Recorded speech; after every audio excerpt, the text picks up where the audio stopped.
తీసుకెళ్ళిపోయింది. ఈ రోజు నువ్వు చేస్తున్న పొరపాటు నీ ఒక్కడితో పోదో. చాలా మంది ఇంట్లో తల్లిదండ్రులు గొడవలు అయితే పిల్లరా అయితే తండ్రి ఇంట్లోకి వెళ్ళిపోతాడంటాడు, అయితే తల్లి వెళ్ళిపోతాడంటాడు. దీనివల్ల ఎవరు అన్యాయం అయిపోతున్నారు? ఇక్కడ పిల్లలు అన్యాయం అయిపోతున్నారు. ఆడవాడు ఎందుకు పెళ్లి చేసుకోవడం? నువ్వు ఆడవాడు ఎందుకు నువ్వు పిల్లలకి అంటావు? మీరు గమనించండి, ఎలా ఉంది నీ ప్రార్థనా జీవితం? నీ సహోదరి సహోదరుడా, ప్రభు నీతో మాట్లాడుతున్నాడు. నువ్వు పలికే ఆ క్షణికావేశంలో నువ్వు పలుకుతున్న మాటలు ఎక్కడి నుంచి ఎక్కడికి తీసుకెళ్ళిపోతున్నాయి నీ ఆత్మను.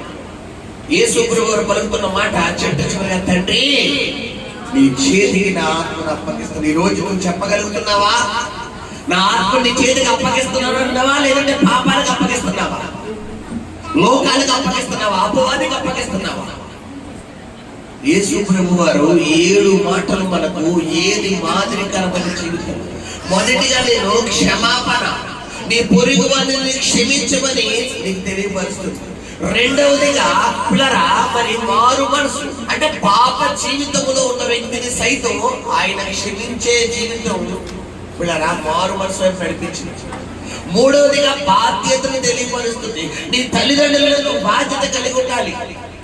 నాలుగవదిగా పిల్లరా మన కొరకు ఆయన ప్రాణము పెట్టే అంత, తండ్రితో తన సంబంధాన్ని విడిచిపెట్టే అంత విధంగా ప్రేమను తెలియపరుస్తుంది.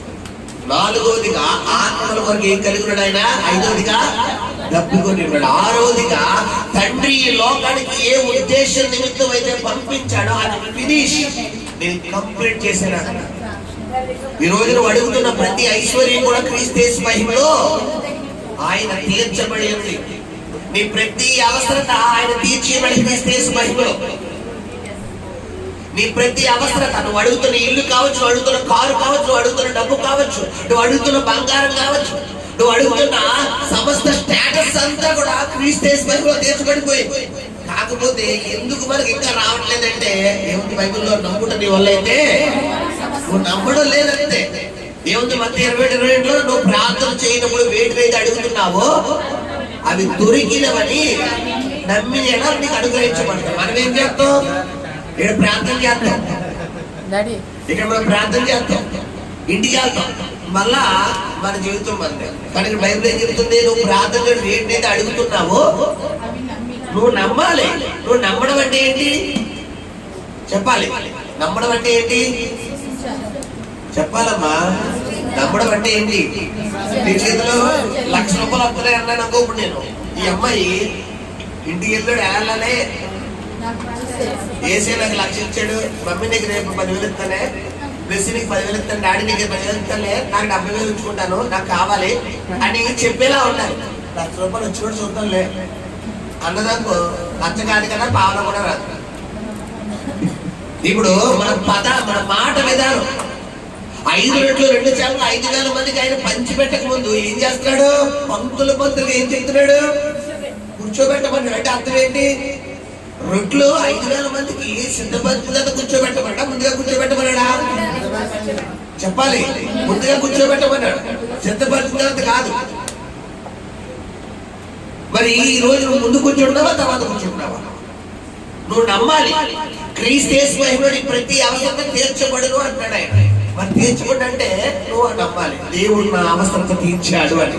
ఎందుకంటే సిలువలో పలికిన ఆరోపణ ఏంటమ్మా? సమాప్తమైనది. ఐ యామ్ ఫినిష్, నేను కంప్లీట్ చేశాను. నా బిడ్డలకి కావాల్సిన ప్రతి ఈవులను సిలువలో కంప్లీట్ చేశాను. మరి ఈ రోజు నువ్వు కంప్లీట్ చేయగలుగుతున్నావా? తండ్రి ఈ లోకానికి ఏ ఉద్దేశ నిమిత్తం పంపించాడు? ఏంటంటే నేను దినాన చాలా మంది ఆలోచన విధానం, నేను బాగున్నానా, నా కుటుంబం బాగుందా, నా లైఫ్ బాగుందా, ఇంతే. కానీ బైబిల్ చెప్తుంది 1 తిమోతి 2:2 నువ్వు సుఖముగాను నెమ్మదిగాను ఉన్నట్లు రాజుల కొరకు, అధికారుల కొరకు, మనుషులందరి కొరకు ఏం చేయాలంట? విజ్ఞాపన. మనం ఏం చేస్తాం? నన్ను దీవించు, నా భార్యను దీవించు, నా భర్తను దీవించు, నా బిడ్డను దీవించు. మళ్ళా రిపీట్ అగైన్. నన్ను దీవించు, నా భార్యను దీవించు, నా భర్తను దీవించు, నా బిడ్డ. మళ్ళీ రిపీట్ అగైన్. నన్ను దీవించు. ఎంచేపు బొమ్మలైనా తిరగడమే మన పని. కానీ బైబిల్ ఏం చెప్తుంది? నీవు సుఖముగాను సౌఖ్యముగాను నెమ్మదిగాను ఉండినట్లు రాజుల కొరకు, అధికారుల కొరకు, మనుషులందరూ.